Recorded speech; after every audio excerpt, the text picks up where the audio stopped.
নমস্কার দর্শক বন্ধুরা, রেপ স্পোর্টস বাংলায় আপনাদের সবাইকে স্বাগত। আমি দেবাশিস। এই মুহূর্তে আমি আছি মোহনবাগান ক্লাবে। আপনারা সবাই জানেন যে আগামী 16 তারিখে এএফসি চ্যাম্পিয়ন্স লিগে মোহনবাগান সুপার জায়েন্ট তাদের অভিযান শুরু করছে তুর্কমেনিস্তানের দল আহাল এফকের বিরুদ্ধে। কিন্তু তার আগে মোহনবাগান টিম ম্যানেজমেন্টকে কিন্তু পিছু ছাড়ছে না দুশ্চিন্তা। রবিবার দলের অনুশীলনে কিন্তু আলবার্টো রড্রিগেজ কিন্তু দলের সঙ্গে অনুশীলন করলেন না এবং এ থেকেই কিন্তু দুশ্চিন্তা মোহনবাগান সুপার জায়েন্ট টিম ম্যানেজমেন্টের। আলবার্টো রড্রিগেজকে যথারীতি আজকেও কিন্তু রবিবার কিন্তু অনুশীলনে আসতে দেখা যায় টম অলরেড এবং রবসন রবিনিওর সঙ্গে। কিন্তু এই স্প্যানিয়ার্ডকে, এই দীর্ঘদেহী স্প্যানিশ ডিফেন্ডারকে কিন্তু দলের সঙ্গে অনুশীলন করতে দেখা গেল না রবিবার। তিনি অনুশীলনে এসেই কিন্তু সরাসরি আগে মেডিকেল রুমে গেলেন এবং মেডিকেল রুমে কিছুক্ষণ সময় কাটানোর পরে তাকে কিন্তু ড্রেসিং রুমে যেতে দেখা যায় এবং তারপরে মাঠে যখন যেতে দেখা গেল আলবার্টোকে, তখন কিন্তু দেখা গেল তিনি কিন্তু স্নিকার্স বা স্পাইকস পরে গেলেন না মাঠে। পরনে ছিল তার পায়ে ছিল স্লিপার্স, অর্থাৎ চটি ছিল এবং সেই থেকেই কিন্তু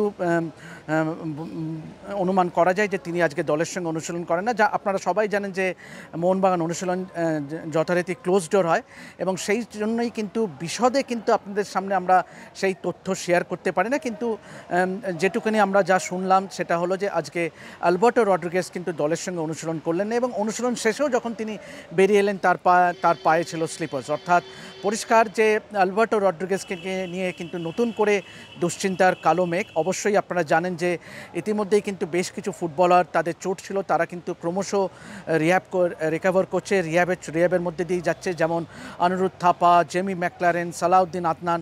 অবশ্যই রবিবার দিন অনুশীলনে যেটি সবথেকে বড় আপডেট সেটা হলো ম্যাকলারেন কিন্তু আস্তে আস্তে কিন্তু অনুশীলনের জায়গায় পৌঁছে যাচ্ছে এবং অনুমান করা যায় যে অবিলম্বেই কিন্তু তিনি দলের সঙ্গে অনুশীলন করবে। আজকে কিন্তু তিনি স্পাইক পরেই কিন্তু মাঠে নেমেছিলেন। অবশ্যই বেশ কিছুক্ষণ কিন্তু বল পায়ে অনুশীলন করেনও তিনি।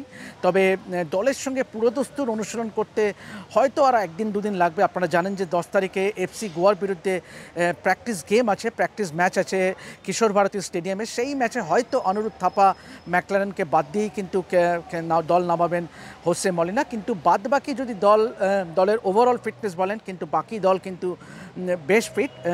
অবশ্যই রবসন রবিনিও কিন্তু ক্রমশ কিন্তু ফিট দেখাচ্ছে এবং তিনি আজকেও কিন্তু দলের সঙ্গে চুটিয়ে অনুশীলন করলেন পুরো মাত্রায় এবং সেই সঙ্গে মেহতাব সিং কিন্তু দেখা গেল কোচ হোসে মলিনার সঙ্গে প্র্যাকটিস শেষে তিনি কিছু একটা বলতে বেরিয়ে আসছেন। অবশ্যই প্র্যাকটিস শুরুতে কিন্তু হোসে মলিনাকে দেখা যায় আজকে দীর্ঘক্ষণ কিন্তু দলের সবাইকে নিয়ে একটি পেপ টক দিতে, অবশ্যই টিম হাডল করে, এবং তারও আগে অনুশীলনে নামার আগে স্প্যানিশ কোচকে কিন্তু দেখা যায় রবসন রবিনিওকে নিয়ে বিশেষভাবে তিনি নর্মালি যেটা প্রেস কনফারেন্স রুম, সেই রুমে তাকে ঢুকতে দেখা যায় এবং সেখানে কিন্তু দীর্ঘক্ষণ রবসন রবিনিওর সঙ্গে আলোচনা করতে দেখা যায় স্প্যানিশ কোচকে।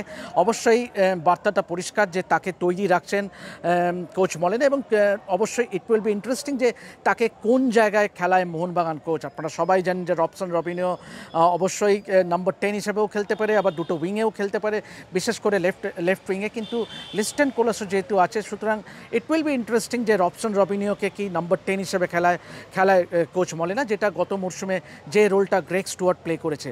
বাকি দল আপনাদের জানালাম যে বাকি দল কিন্তু পুরো দস্তুর আজকে অনুশীলন কিন্তু সেরকম দীর্ঘায়িত হয়নি। 1 ঘন্টার মধ্যেই কিন্তু অনুশীলন শেষ করে দেন কোচ হোসে মলিনা।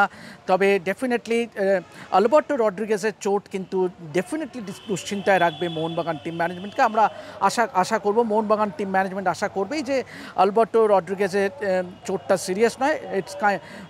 মনে করা হচ্ছে এটা একটা প্রিকশনারি মেজার, যাতে করে প্র্যাকটিস করতে গিয়ে যাতে না অ্যাগ্রেভেট করে যদি কোনো চোট থেকে থাকে। তো এই ছিল মোহনবাগান অনুশীলনের যাবতীয় আপডেট। যদি ভিডিওটি ভালো লাগে অবশ্যই লাইক শেয়ার একটু করে দেবেন এবং অবশ্যই এভাবেই দেখতে থাকুন রেপ স্পোর্টস বাংলা এবং ফুটবলের যাবতীয় আপডেট পেতে অবশ্যই চোখ রাখুন আমাদের চ্যানেলে। আমি দেবাশিস আপাতত সাইন অফ করছি মোহনবাগান ক্লাব থেকে। দেখতে থাকুন রেপ স্পোর্টস বাংলা।